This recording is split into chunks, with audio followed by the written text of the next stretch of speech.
بسم اللہ الرحمن الرحیم۔ السلام علیکم۔ ایک شخص نے حضرت موسیٰ علیہ السلام سے درخواست کی کہ مجھے جانوروں کی زبان سکھا دے۔ یہ ممکن ہے کہ ان کی باتوں سے مجھے کسی قدر عبرت حاصل ہو، کیونکہ انسانوں کی باتیں تو ان کے اپنے ہی مفاد کے گرد گھومتی ہے۔ یہ ممکن ہے کہ جانور محض آخرت کے بارے میں بات کرتے ہوں۔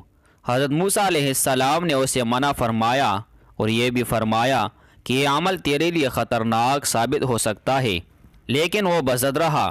بالآخر حضرت موسیٰ علیہ السلام نے اللہ تعالیٰ سے رجوع کیا۔ اللہ تعالیٰ نے حکم دیا کہ اسے جانوروں کی زبان سکھا دو۔ اس کے باوجود حضرت موسیٰ علیہ السلام نے اس شیخ کو سمجھایا کہ اپنی ضد سے باز آ جاؤ وگرنہ نقصان اٹھاؤ گے، لیکن وہ شخص نہ مانا۔ بالآخر موسیٰ علیہ السلام نے اسے مرغ اور کتے کی بولی سکھا دی۔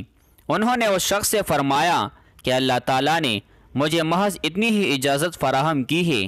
اگلے روز وہ آزمانے کی خاطر گھر کے دروازے پر آ کھڑا ہوا۔ اس کی خادمہ نے اندر سے دسترخوان اٹھایا اور اسے باہر گلی میں جاڑا۔ اس میں سے بچا کچا روٹی کا ایک ٹکڑا زمین پر آ گرا۔ مرغ فوراً اس ٹکڑے کی جانب لپکا اور کھا گیا۔ کتے نے کہا کہ تم نے زیادتی کی ہے، تم تو مٹی میں گرے ہوئے دانے بھی تلاش کر سکتے ہو، لیکن میں ایسا نہیں کر سکتا۔ اگر تم روٹی کا یہ ٹکڑا میرے لیے چھوڑ دیتے تو میں اسے کھا کر اپنی بھوک کسی قدر مٹا سکتا تھا۔ مرغ نے کہا کہ تم فکر نہ کرو، کل مالک کا گھوڑا مر جائے گا اور تم گوشت سے لطف اندوز ہو۔ اس شخص نے مرغ کی بات سن کر فوراً گھوڑا بیچ دیا اور مرغ کو کتے کے سامنے شرمندہ ہونا پڑا۔ اگلے روز مرغ نے پھر روٹی کا ٹکڑا ہضم کر لیا اور کتے نے پھر شکوہ کیا، اور دونوں کے درمیان ایک مرتبہ پھر گفتگو کا آغاز ہوا۔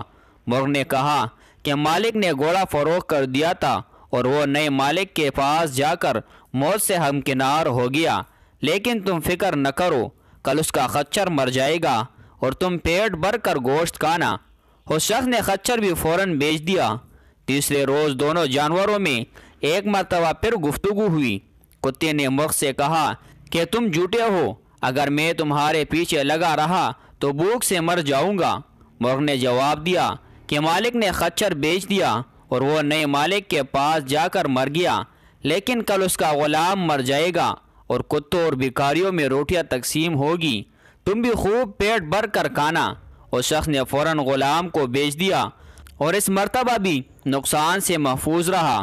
وہ بہت خوش تھا، کیونکہ جانوروں کی بولی سیکھنے کی وجہ سے وہ مسلسل نقصان سے بچتا چلا آ رہا تھا۔ اگلے روز کتے نے پھر مرغ سے شکوہ کیا کہ اے جھوٹوں کے سردار، تم کب تک میرے ساتھ جھوٹ بولتے رہو گے؟ مرغ نے کہا کہ میں اور میری قوم جھوٹ نہیں بولتے۔ مرغ نے مزید کہا کہ اے کتے، تم فکر نہ کرو، کل مالک بذات خود مر جائے گا، اس کے لواحقین گائے ذبح کریں گے اور تم خوب مرغن غذا کھانا۔ اس شخص نے جب مرغ کے منہ سے اپنی موت کی خبر سنی تو فوراً حضرت موسیٰ علیہ السلام کے پاس پہنچا۔ انہوں نے فرمایا کہ تم جس طرح دوسری چیزیں بیچ کر نقصان سے محفوظ رہے ہو، اسی طرح اپنے آپ کو بھی بیچ دو۔ موسیٰ علیہ السلام نے کہا کہ اللہ تعالیٰ کی قضاء و قدر نہیں ٹہلتی، لیکن میں اللہ تعالیٰ سے یہ دعا کروں گا کہ تیرا خاتمہ ایمان پر ہو۔ اس دوران اس شخص کی طبیعت بگڑ گئی اور نزاع کی کیفیت طاری ہو گئی۔